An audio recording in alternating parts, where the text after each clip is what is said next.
L'envie de percer, grosso modo, j'ai commencé à me percer moi quand le premier studio de piercing a ouvert dans la ville où j'étais. Et au fur et à mesure, le perceur, qui avait de plus en plus de boulot, m'a demandé si ça m'intéressait d'être formé au piercing. Donc j'ai lâché mes études et puis j'ai eu la chance de me faire former comme ça.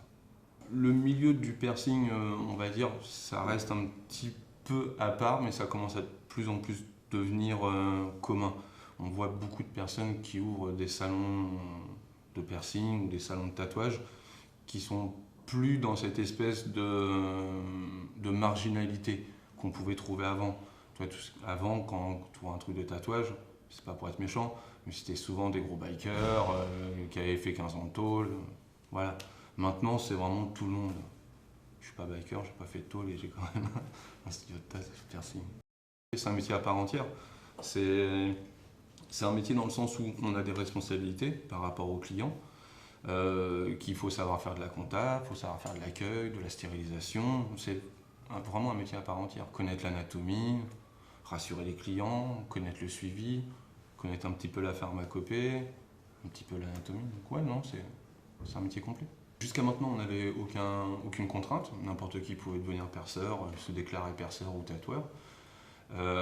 C'est peut-être aussi pour ça qu'il y a eu un petit peu n'importe quoi ces dernières années. Jusqu'en 2008. Là, à partir de 2008, on a un stage à l'hygiène et à la salubrité au niveau des locaux qui est devenu obligatoire. Donc c'est déjà un premier pas, parce que ce stage-là nous explique comment stériliser notre matériel, comment mettre des gants stériles, nous explique l'anatomie, les métaux, tout. Le seul problème, c'est que personnellement, je trouve qu'il ne va pas assez loin. C'est-à-dire qu'on n'a toujours pas de contrôle d'hygiène au sein des établissements. On n'a pas de contrôle de feuilles de stérilisation. J'aimerais bien que ça aille un petit peu plus loin, ce serait bien. Et pour le client, et pour nous. Ce serait vraiment mieux. Comme ça, au moins, les clients pourront voir, tiens, lui, il s'est fait contrôler le temps, il est OK, c'est bon, je peux y aller peinard. Une fois, une demoiselle qui voulait se percer le bout du nez, mais de façon très sérieuse. Bon, je ne l'ai pas fait, hein, tu te doutes bien. Le plus souvent percé, en fait, ça va être un piercing qu'on va pouvoir assumer dans la vie de tous les jours, au boulot, sans être obligé de l'enlever. Le nombril, ça se voit pas, la langue, ça se voit pas. Ce sont les deux qu'on fait le plus généralement. Après, c'est par, on va dire, tranche d'âge. Quand tu es lycéen, étudiant, tu peux te permettre d'en avoir un petit peu sur le visage, c'est pas très problématique. Donc tout ce qui est contour de lèvres, essentiellement. Et arcade pour les garçons. Je refuse un client si il a pas de carte d'identité pour me prouver sa majorité, s'il est trop jeune, en dessous de 15 ans, ou si j'estime que le piercing n'est pas viable, c'est-à-dire que c'est un piercing qu'on va faire, c'est un piercing de surface sur le bras, je suis quasi sûr que ça ne va pas prendre, donc ça sert à rien de le faire. Le problème, c'est que maintenant, enfin le problème, ce qui est bien, c'est que ça touche vraiment n'importe quelle catégorie sociale. Moi, je commence à percer à partir de 15 ans. Donc j'ai des jeunes demoiselles, des jeunes de 15 ans, jusqu'à des personnes qui ont 60, 70 ans. Quel regard ils peuvent porter sur moi? Je dirais bizarrement quelqu'un de pas net qui essaye d'attirer le regard, ce qui est complètement l'inverse. J'aime pas du tout être dévisagé. Quelqu'un qui se cherche, qui n'a pas fait sa crise d'adolescence et qui veut, comme je disais, ouais, attirer le regard. Je raconte plus les périodes de ma vie via mes tatous.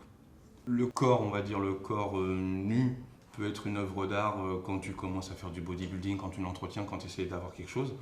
Un corps tout nu peut être aussi une œuvre d'art. Un corps nu avec des tatouages est une œuvre d'art. Ouais, je pense véritablement qu'un corps est une œuvre d'art. Après, libre à toi de faire des graffitis dessus, tatouages, poser des bouts d'oreilles. Le tatou, moi je me suis fait des gribouillis, donc voilà, après ça a vite été recouvert. Tous les piercings, ouais, pour apprendre, je les ai testés sur moi d'abord. Quitte à pas les garder, parce que quand tu t'entraînes, forcément tu les rates, c'est le but. Mais ouais, j'ai appris essentiellement sur moi, puis après sur des copains, puis après des copains, puis après sur les clients. Oui, je me suis pas mal raté, oui, en effet. Plus on a des tatouages apparents ou des piercings, on va dire, un peu plus extrêmes ou qu'on ne peut pas enlever, plus les portes se referment en fait. Toujours une mentalité en France qui ne permet pas d'intégrer les gens qui sont fortement tatoués ou fortement percés. Les portes qui sont fermées avec du tatouage ou du piercing apparent, un petit peu trop, on va dire, extrême, aller chercher un taf en intérim. Même avec des diplômes, tu trouves pas de taf. Ça bloque quand même pas mal. Ça bloque. Après, il y a aussi une façon.